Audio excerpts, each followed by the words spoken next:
صفحہ نمبر 150 حضرت سید محمد اسماعیل شاہ بخاری رحمۃ اللہ علیہ المعروف بہ کرما والے۔ حضرت پیر سید محمد اسماعیل شاہ بخاری المعروف حضرت قبلہ صاحب کرما والے موضع کرمو والا ضلع فیروزپور انڈیا 1884 میں پیدا ہوئے۔ والد بزرگوار کا نام سید علی شاہ تھا۔ طبیعت میں ابتدا ہی سے اللہ اللہ کرنے کا شوق غالب تھا۔ زمانہ طفولیت سے ہی آپ کو لہو و لعب کی طرف رغبت نہ تھی۔ عام بچوں میں کھیلنا آپ کی عادت نہ تھی۔ موضع گوہیاں سرور میں جا کر عبادت کرتے۔ حضرت صاحب قبلہ کو دینی علوم کے حصول کا ازحد شوق تھا، چنانچہ دلی اور سہارنپور کے دینی مدارس سے اس شوق کی تکمیل فرمائی۔ اللہ اللہ کرنے کا شوق تو رکھتے ہی تھے، علم دین نے سونے پہ سہاگے کا کام کیا، اور آپ رحمۃ اللہ علیہ نے فیروزپور کے مشہور صوفی بزرگ مولوی شرف الدین چشتی رحمۃ اللہ علیہ، جن کا تعلق حضرت خواجہ اللہ بخش تونسوی سے تھا، ان کے ہاتھ پر بیعت فرمائی۔ اس بیعت سے یہ شوق بڑھا اور جہاں موقع ملتا تنہائی میں بیٹھ کر خوب اللہ اللہ کرتے۔ حضرت صاحب قبلہ کی شادی اپنے ہی عزیز و اقارب چچا بزرگوار کے ہاں انجام پائی۔ حضرت صاحب قبلہ جو تصوف کی انتہائی بلندیوں کو چھونے کے لیے مضطرب تھے، فرماتے ہیں کہ مولوی صاحب کی حیات پر بیعت کرنے کے بعد ہماری عجیب حالت تھی، اور ان کی وصال کے بعد یہ حالت اور بھی متغیر ہو گئی۔ ایک روز ایک مجذوب جنون شاہ ہمیں دیکھ کر بولے، آپ کا حصہ شرک پور شریف میں ہے۔ یہ اشارہ ہمارا راہبر بن گیا۔ ہم شرک پور شریف، جہاں حضرت قبلہ عالم میاں شیر محمد شرک پوری کی دھوم مچی تھی، ان کی خدمت بابرکت میں پہنچ گئے۔ دیکھ کر فرمایا، شاہ جی آ گئے ہو؟ عرض کیا جی۔ فرمایا، کچھ پڑھے لکھے بھی ہو؟ بولے ہاں کچھ تو ہوں، مگر سمجھ نہیں آیا۔ حضرت میاں صاحب شرک پوری نے فرمایا، اللہ سمجھ بھی دیں گے۔ کمال مہربانی سے ان کے سامنے چاول پلاؤ کی تشتری رکھوائی۔ حضرت قبلہ فرماتے ہیں، ہم وہ چاول کھا رہے تھے، ایسا محسوس ہوتا تھا طریقت کے تمام رموز و ونکات ہم پر کھل رہے ہیں، گویا مرشد کامل کی پہلی ہی ملاقات پر یہ مرید صادق بامراد ہو گئے تھے۔ فرماتے ہیں، ہم خالی گئے تھے۔ صفحہ نمبر 151 لیکن حضرت میاں صاحب شرک پوری نے ہمیں بھر کر بھیجا۔ حضرت میاں صاحب اس قدر مہربان تھے کہ اس علاقے کے تمام ملنے والوں کو شرک پور آنے کے بجائے حضرت صاحب کرموں والوں کے پاس کرموں والا جانے کا حکم فرماتے۔ فرماتے ہیں کہ مرشد کامل کے حضور حاضر ہونے کا بہت کم موقع ملا، لیکن جب بھی حاضر ہوا باادب اور خاموش رہتا۔ یہ خاموشی بڑے بڑے عقدے حل کرتی۔ حضرت میاں صاحب کی حضوری میں بھی ہم پر ہر ایک کے حالات منکشف ہوتے رہتے۔ حضرت میاں صاحب سادگی پسند تھے، انہیں لفظ پیر یا دوسرے القابات سے ازحد نفرت تھی، کیونکہ حضرت میاں صاحب شہرت کو کبھی بھی پسند نہیں کرتے تھے۔ اللہ تعالیٰ نے انہیں وہ بلندی عطا کی تھی، حضرت میاں صاحب کی بزرگی کا آج بھی ڈنکا بج رہا ہے۔ حضرت میاں صاحب سے حضرت صاحب کرما والے کو محبت تھی، جب بھی حاضر ہوتے روپیہ پیسہ پاس ہوتا لا کر پیش کر دیتے۔ فرماتے ہیں کہ اس ایثار سے ہمارا بڑا کام بنا۔ اللہ تعالیٰ نے حضرت میاں صاحب کے طفیل ہمیں ظاہری اور باطنی خوبیوں سے بہت نوازا۔ فیروزپور سے رائیوڑ تک ریل پر، اس کے بعد دریا کے راستے شرک پور تک کا پیدل سفر کرتے۔ فرماتے ہیں کہ حضرت میاں صاحب کی والدہ ماجدہ کا جس روز وصال ہوا، ہماری طبیعت بڑی بے چینی تھی۔ ہم گاڑی میں بیٹھ کر حاضر خدمت ہو گئے۔ وہاں پہنچ کر طبیعت کی بے چینی کا حال کھلا۔ حضرت میاں صاحب نے فرمایا، اگر یہ بھی نہ ہو تو اللہ اللہ سے فائدہ۔ حضرت میاں صاحب حقہ پینے والوں کو میرے پاس بھیج دیتے ہیں۔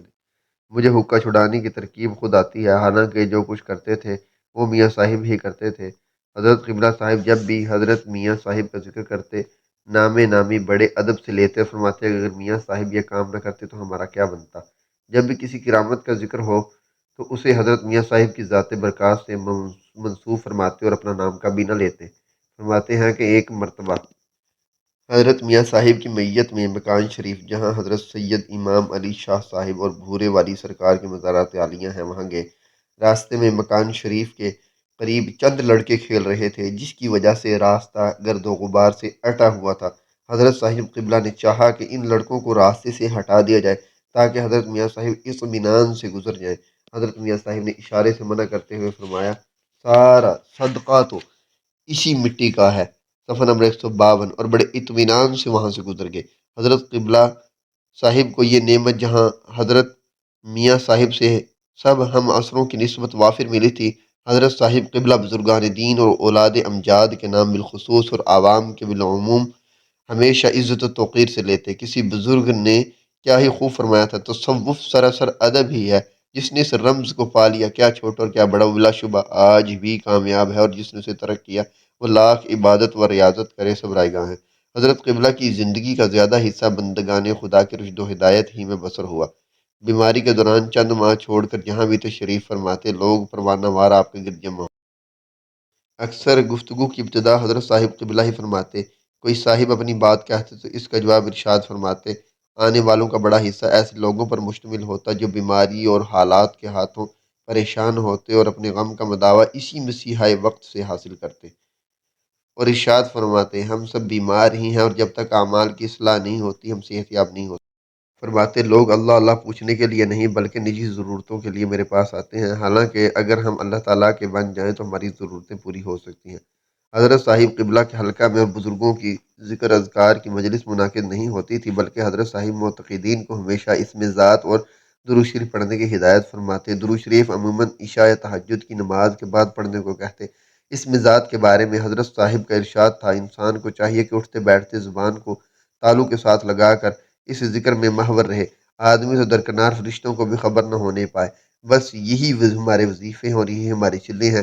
ان دونوں وظائف کی پابندی کے ساتھ انسان کو چاہیے کہ 5 وقتی نماز باجماعت ادا کرتا رہے، اور اللہ تعالیٰ نے چاہا تو بڑے بڑے گناہوں سے بچا رہے گا۔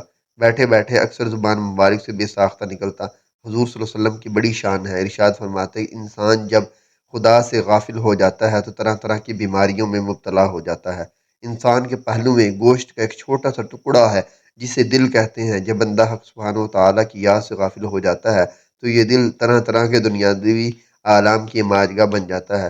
اگر وہ چاہتے تو ہم روحانی طور پر جس کی پاکیزگی تندرستی ہر لحاظ سے مقدم ہے، بیماریوں سے محفوظ رہیں، تو ہمیں شب و روز کے 24 گھنٹوں میں لحظہ بھر کے لیے بھی اللہ تعالیٰ کی یاد سے غافل نہیں رہنا چاہیے۔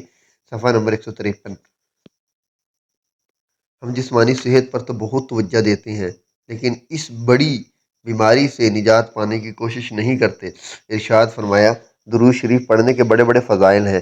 انسان کو چاہیے کہ درود شریف ہمیشہ باوضو دو زانوں بیٹھ کر پڑھے۔ یہ وہ وظیفہ ہے جسے رب تعالیٰ بہت ہی پسند فرماتے ہیں، اور وہ خود اس کے فرشتے بھی حضور نبی کریم صلی اللہ علیہ وسلم پر درود بھیجتے ہیں۔ ایک مرتبہ ایک صاحب نے عرض کیا، حضرت صاحب مجھے بہت غصہ آتا ہے۔ حضرت صاحب نے فرمایا، اگر یہ اللہ تعالیٰ کے لیے ہے تو اچھا ہے، اگر نفس کے لیے ہے تو برا ہے۔ انسان کو چاہیے کہ وہ خود کو زیادہ سے زیادہ عبادت میں مصروف رکھے، ایسے آلام خود بخود دور ہو جائیں گے۔ ایک صاحب نے عرض کیا، حضرت دعا فرمائے میں نیک بن جاؤں۔ فرمایا، نیکوں کی صحبت میں بیٹھا کرو، اللہ تعالیٰ تمہیں نیک بنا دے گا۔ ایک دفعہ کسی نے عرض کیا، حضرت کیا یہ سچ ہے کہ نگاہ مرد مومن سے تقدیریں بدل جاتی ہیں؟ ارشاد فرمایا، ایک مرتبہ جلال پور شریف کے پیر سید حیدر شاہ صاحب سے ایک شخص نے یہی سوال کیا تو انہوں نے فرمایا، گاہے گاہے۔ ارشاد فرمایا، ہمارے گاؤں کا نام کرموں والا تھا، مگر حضرت میاں صاحب لوگوں سے کہتے کہ کرموں والا نہیں، کرما والا کہا کرو۔ چنانچہ اسی نسبت سے آپ رحمۃ اللہ علیہ حضرت کرما والا کہلائے، اور اسی نام سے آپ کی موجودہ اقامت گاہ کو بھی پکارا جاتا ہے۔ حضرت صاحب قبلہ دوسروں کو کھلا کر ہمیشہ خوشی محسوس فرماتے۔ کسی کو کھانا کھلانے یا پانی پلانے سے رزق میں کمی نہیں آتی، بلکہ اللہ تعالیٰ اور برکت فرماتے ہیں۔ مولوی محمد رفیق صاحب، جنہیں محبت سے مولوی سرخا بھی کہا جاتا ہے کیونکہ اس کا رنگ سرخ و سفید تھا، ایک مرتبہ ایک ملنے والے کے ذکر پر کہا کہ وہ اپنے لیے کھانا پکاتے ہیں، اگر نوکروں کو اس سے ذرا سستا قسم کا کھانا کھلا دیا کریں تو کوئی حرج نہیں۔ ارشاد فرمایا، مولوی صاحب ایسا مت کہیے، اللہ تعالیٰ انہیں بڑی برکتیں دے گا۔ بعض اوقات صاحب خانہ کی مجبوری کے پیش نظر اسے کھانے پر کم خرچ کرنے کا ارشاد بھی فرماتے، کیونکہ حضرت قبلہ کبھی نہیں یہ فرماتے، کبھی نہیں یہ چاہتے تھے کوئی بھی بیلی مرید زیر بار ہوں۔ چنانچہ یہی وجہ ہے کہ خورد و نوش کے معاملے میں حضرت قبلہ نے زندگی بھر بڑی احتیاط فرمائی۔ معاذ فرمائے، چند خدام مختلف شہروں اور جگہوں پر کسی کے ہاں اقامت یا کھانے کی دعوت قبول نہ فرماتے۔ صفحہ نمبر 154۔ آپ یہی کوشش کرتے کہ بیلیوں کے ساتھ جلد اپنے گھر پہنچ جائیں۔ غور کیا جائے، اس میں بہت اہم سبق پوشیدہ ہے۔ حضرت صاحب قبلہ وہی بات ارشاد فرماتے جسے خود پسند فرماتے، اس پر عمل پیرا بھی ہوتے۔ ارشاد فرمایا، انسان کو چاہیے ہمیشہ وہی کام کرے جس میں اللہ تعالیٰ کی رضا ہو، حتیٰ کہ ذکر و فکر بھی اس کی رضا کے لیے ہونا چاہیے، ورنہ نفس و سرکشی پکڑے گا جو ایک روز مخلوق میں رسوائی کا موجب ہوگا۔ ارشاد فرمایا، جب تک اللہ تعالیٰ کے امر و نہیں پر عمل نہیں ہوگا، ذکر و فکر سے کچھ حاصل نہ ہوگا۔ فرمایا، عقل حلال کے بغیر عبادت میں حظ محسوس نہیں ہوتا، اور لقمہ حلال کے بغیر کوئی عبادت کارگر نہیں ہوتی۔ ارشاد فرمایا، نماز تہجد میں کم از کم 12 رکعت پڑھنی چاہیے۔ پہلی رکعت میں الحمد کے بعد 5 مرتبہ قل شریف، دوسری رکعت میں 3 مرتبہ قل شریف اور اکثر کو اس نماز کے بعد 500 مرتبہ درود خضرا صلی اللہ علی حبیبہ محمد و آلہ وسلم پڑھنے کی ہدایت کرتے۔ ارشاد فرمایا بیمار آدمی اگر دوائی کا استعمال ہر نماز کے بعد کرے تو اللہ تعالیٰ اسے جلد صحت عنایت